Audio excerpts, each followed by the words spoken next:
ข้างในเนี่ยแต่แสบลูกอีกอยู่เขาดอกทันนี้แล้ว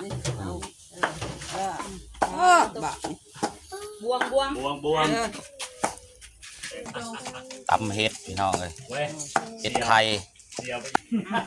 ลงไปหาใหม่กินแก้วลงไปหาใหม่ข้าวเมาบ้านแล้วก็เป็นนี่ข้าวเมาหน้าแซงบ่เพื่อนบุญแม่เฒ่าอึ่ง ลงไปหาใหม่กินอะไรกินแก้วเลย ส่วนทั้งนี้แม่นแผนกครัวเป็ดพ่อใหญ่รัดเพิ่นจัดซอยเบิ่งดูพ่อใหญ่เคียงอันนี้เด้เขากินอันนั้นแหละเขาจะได้มาเรียนได้กันอันนั้นบอกมากันได้เนี่ยบางคนบอกได้สิไม่อยากมาบอกขัดบอกใครนั่นหมดได้สมบัติเดี๋ยวผมมีเงินซื้อบอกใครมาสักยืนเองเห็ดเพื่อนบุญเห็ดสังฆทานพระเขาพี่น้อง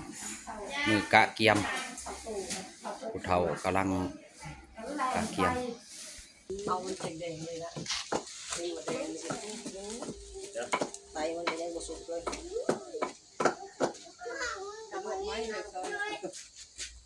กายยำลูกนะซอยจิ้มปลาบ่แซ่บเอาจะบ่แซ่บแล้วก็ได้แล้วก็อิ่มนะยังว่า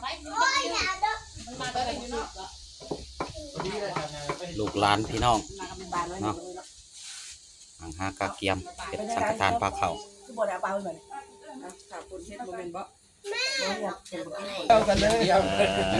อันนี้แผนกซอย